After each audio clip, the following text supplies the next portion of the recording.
Fala, meus amigos, daquele jeitão? Hoje a gente vai falar a respeito de alguns programas infantis que, olha, quase traumatizaram a gente. Afinal, se você era fã de programas inocentes como o da Cachorrada da TV Colosso e o Castelo Rá-Tim-Bum, ou se divertia com as aventuras de Punk, a Levada da Breca, ou ainda ria demais com o Chapolin e também a Família Dinossauro, com certeza você tomou alguns bons sustos quando do nada esses programas se transformaram em filmes de terror com letras maiúsculas, não é verdade? Então, se você quer relembrar alguns bons sustos enquanto dá muita risada nostálgica, seja bem-vindo a mais um Coleção em Ação Show.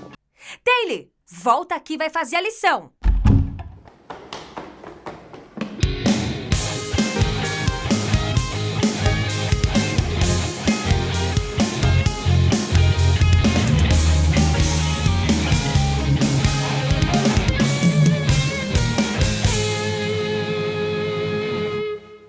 E olha, quem aí quando criança não ficou meio aflito ou até mesmo assustado quando viu algum programa um pouco mais assim, né, terrível, quando o assunto era desenhos animados, séries e também programas infantis. Afinal de contas, naquele tempo, a coisa toda não tinha muito filtro. Até porque, vamos dizer, né, naquele tempo quase sempre a televisão era uma só e o programa era familiar, indo de novelas, jornais, até mesmo filmes de terror, ficção e guerra. A família inteira assistia. Mas diz também, quando você, por exemplo, ia assistir um Sexta-feira 13 lá com 7, 8, 9, 10 anos de idade, não importa, você era liberado pelo pai e pela mãe para assistir um filme até um pouco mais tarde, algum filme que passasse, por exemplo, no Corujão, você ia ver o Jason, já sabia que ele ia descer o machado em todo mundo sem olhar quem.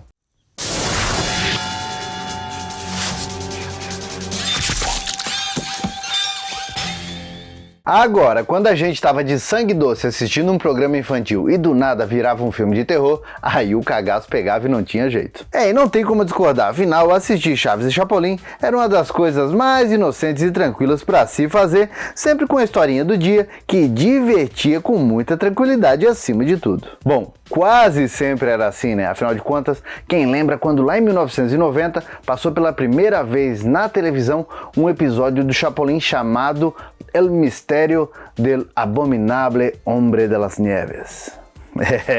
Esse episódio, que foi produzido em 1976, mostrava um casal vivido pelos atores Carlos Villagrán e Florinda Meza encontrando uma casa abandonada durante uma nevasca e aí eles resolvem passar a noite por lá. Como era um episódio do Chapolin, a gente já ficava lá esperando aparecer um tripa-seca, um pirata alma negra da vida, mas aí ao escutar um uivo, sem querer a gente já dá aquela, olha, apertadinha marota. E mesmo que o Chapolin tenha aparecido na história fazendo aquelas palhaçadas de sempre, não tem como não ter ficado arrepiado, aliás, não tem como não ficar arrepiado até hoje quando a gente vê essa cena aqui.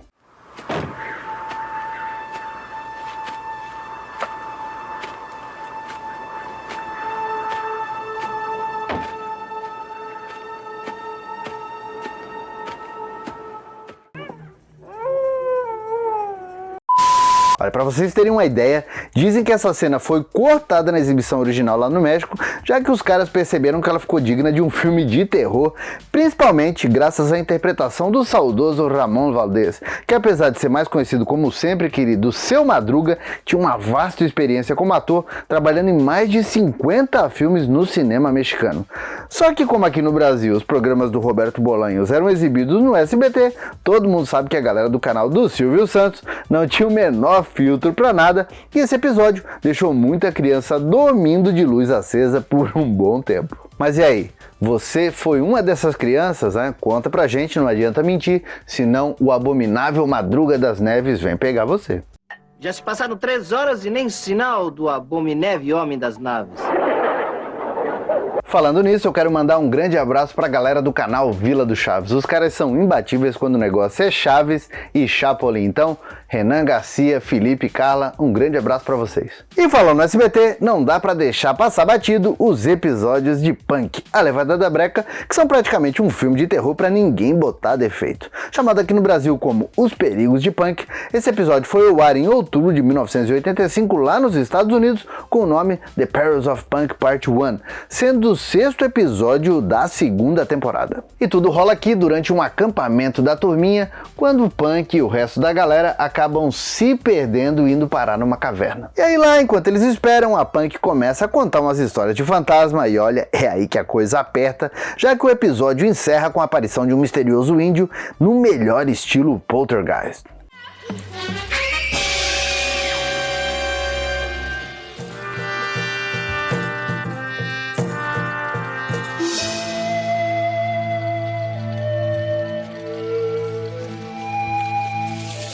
E se esse primeiro episódio foi de boas até praticamente o final, o 2º episódio, eu vou dizer pra vocês, é de arrepiar os pelos até do dedão do pé. E essa segunda parte começa com o índio dos infernos contando pra Punk que nessa caverna existe um espírito maligno que sequestra crianças, olha que legal, e que a única pessoa que pode derrotar o Sete Pele é a própria Punk.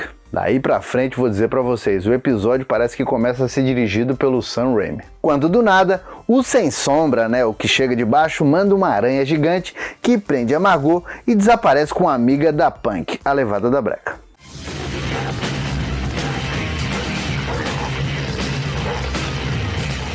E aí depois disso, o resto da galerinha vai desaparecendo e a Punk, como boa Final Girl, começa a ficar cada vez mais sozinha e começa a ver versões medonhas dos amigos desaparecidos, levando a criançada que estava assistindo esse programa a ter sustos inenarráveis.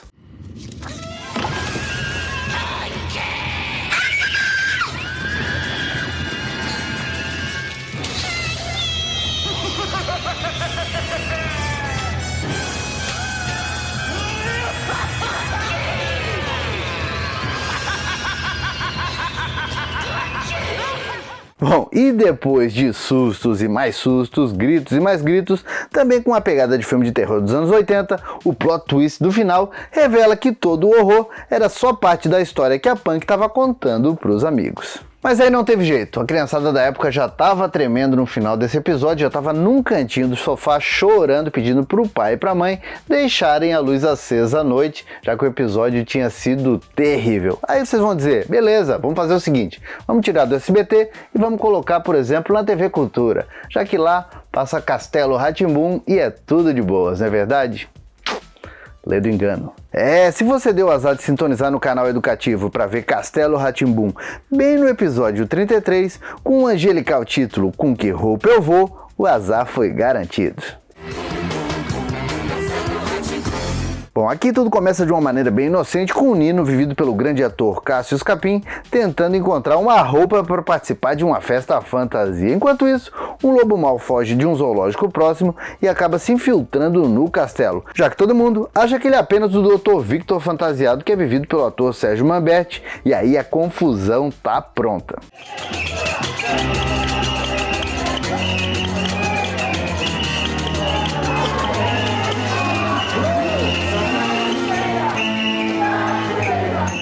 Bom, o caso aqui é que apesar da fantasia ser tão medonha quanto assustadora, esse lobo mau de macacão verde destoava do resto do episódio no visual, mas nem dava tanto medo assim. Então por que será que muita gente lembra desse episódio e tem um verdadeiro, arrepio no espinhaço, o medo já vem, hein? Será que é a memória afetiva que engana ou não? Bom, eu vou explicar. Na verdade, esse episódio do Castelo Rá-Tim-Bum foi exibido em 1995, só que antes disso, lá por 1991, 1992, existia na TV Cultura um programa mais voltado para o público adolescente que se chamava Mundo da Lua e que também passou na Rede Globo. Ele era protagonizado pelo Luciano Amaral, que depois viria a ficar conhecido como Pedro do Castelo Rá-Tim-Bum.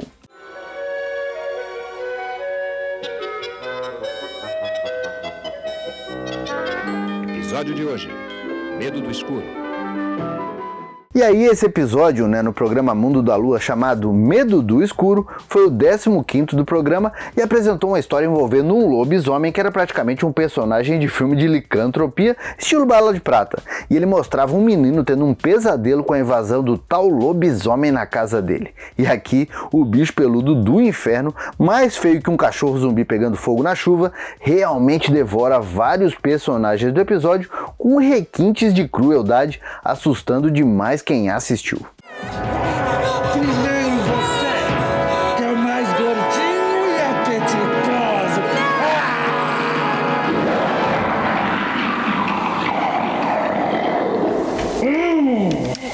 Começaram a entender por que isso deu confusão na cabeça de algumas pessoas? Além dos dois programas terem o Luciano Amaral como protagonista, ainda usaram o mesmo uniforme de lobo, a mesma fantasia, só trocando a cor ali do Boca do Maldita. E aí a galerinha misturou o lobo mais ou menos malvado do Castelo Rá-Tim-Bum com a maldade em formato de pelos do Mundo da Lua.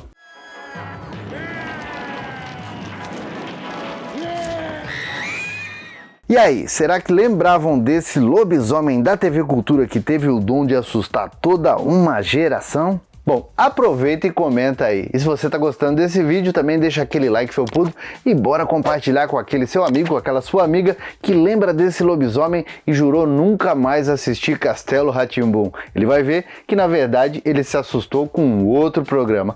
Apesar de que vamos dizer, né, o professor Tibúrcio assustava demais. Olá, classe! Olá, professor Tibúrcio! Agora, saindo da TV Cultura, indo para a Rede Globo também lá nos anos 90, todo mundo lembra com certeza do programa infantil TV Colosso. Esse divertia todo mundo, diz aí. Treinei o meu cachorro pra ser um campeão, pra ganhar a exposição. Dei aquele banho e aparei o pelo pra dar uma boa impressão. Ah, a TV Colosso era demais, hein? Cheia de bichinhos bonitinhos como a apresentadora Priscila, o ajudante Gilmar, Thunderdog, as pulgas, né, que incomodavam demais, tinha o Capachão e por aí vai. Com certeza foi um dos programas que até hoje teve mais personagens carismáticos por metro quadrado quanto possível. Mas, e sempre tem um mas, olha, tinha um personagem que ele era tão carismático quanto assustador. E claro, eu tô falando do Jaca Paládio, um apresentador dos programas Acredite Se Puder e programa Jaca Paládio. O personagem canino era claramente uma sátira homenagem pro icônico ator e apresentador Jack Palance, que por anos comandou o programa Acredite Se Quiser. Que absurdo! Isso é um insulto! Tudo que se diz aqui no Acredite Se Puder é rigorosamente verdadeiro. Tudo comprovado. Ali, na batata. Sinto muito. Denúncia é denúncia. Um momento. Ninguém pode ter denunciado. Todo mundo acredita no Acredite Se Puder.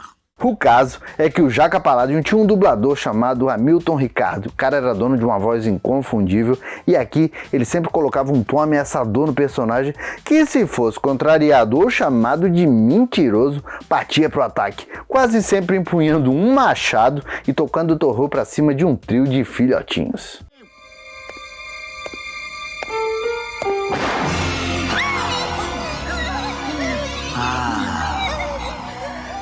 O que vai acontecer agora não é nada bonito de se ver. O engraçado é que o Jaca Paládio era um dos personagens que eu mais gostava. Em contrapartida, o meu irmão mais novo, olha, ele apavorava cada vez que via o Jaca Paládio, principalmente quando ele pegava o machado, fazia aquela voz e tocava aquela musiquinha sinistra junto. Olha, ou ele se escondia ou saía chorando de medo do cachorro psicopata, e o pior é que vários conhecidos do colégio também morriam de medo desse bicho. O Jaca Paládio é o maior mentiroso do mundo! Vocês não acreditam em mim, não é mesmo? Pois então eu vou entupir vocês de acarajé bem apimentado, vice? Não faça isso não, eu detesto pimenta. Bom, talvez pensando bem, eu até sei o motivo pelo qual eu gostava do Jaca Paládio. Afinal de contas, cada vez que ele aparecia, o meu irmão ficava apavorado e chorava. Coisas de irmãos que se amam. Bom, e continuando na Globo, ou dependendo da época que você assistiu SBT ou Bandeirantes, a gente vai falar agora da Família Dinossauro. Um programa que divertiu demais, mas que também traumatizou muita gente dependendo do episódio.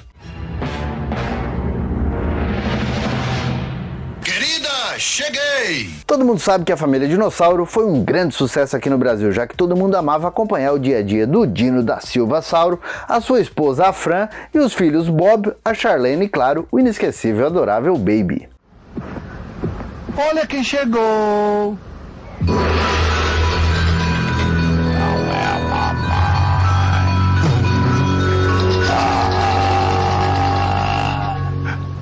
Ele chamou especificamente por você, querida. Mas peraí, que mistura foi essa do adorável Baby com a Regan do Exorcista, hein? Olha, vou dizer, acho que muita gente arrepiou só de lembrar essa cena. E o episódio que meteu medo em muita gente tem exatamente esse nome, O Exorcista. E nessa história, o Baby tá prestes a completar 2 aninhos, uma idade que muita gente adora comemorar com os filhos. Já que a partir mais ou menos daqui, as crianças começam a entender que o mundo existe e que elas existem dentro do mundo. Só que no caso dos dinossauros não é bem assim, é uma data terrível, já que existe um mistério demoníaco por trás dessa fase das crianças dino. E aí, a vovó Zilda, a mais experiente da família Silvasauro, tenta alertar o Dino e a Fran, mas além deles não se lembrarem desse período da infância dos outros filhos, do Bob e da Charlene, eles ainda não acreditam que o caçula vá mudar de comportamento e se transformar num emissário do Tinhoso. O problema é que a vovó estava completamente certa e o resto da família só vai notar isso quando chega o aniversário do Baby.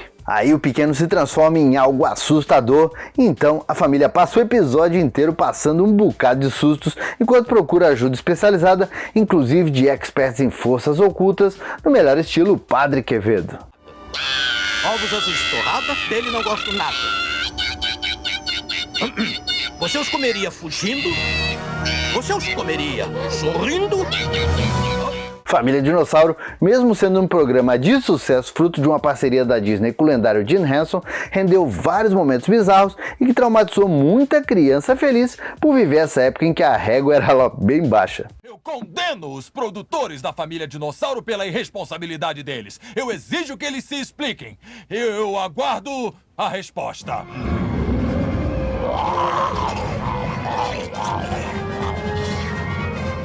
Bom, aliás, como Família Dinossauros era tipo um Simpsons com animatrônicos, o negócio era causar, até no último episódio os caras deram um jeito de traumatizar a gente. Com o título Mudando a Natureza, a história começa com a família aguardando a chegada anual dos besouros, só que os insetos não aparecem. E aí, conforme fica claro no episódio, isso aconteceu porque os besouros morreram em massa devido a uma construção que os próprios dinossauros fizeram. E aí, como os besouros, por mais inúteis que pareçam, fazem parte do ecossistema e sem eles vai tudo pro brejo com corda e tudo, a galera daquela época começa a se preparar pro pior. Um bando de maricas verdes! Estão sempre no caminho do progresso e é nosso dever derrotá-los! Eu acho que não entendeu, senhor. É que o mundo pode acabar. Obviamente, como se trata de um episódio final ainda, né, de um programa infanto-juvenil, todo mundo espera que no final o bem prevaleça, né, que o final feliz aconteça, só que não é bem assim.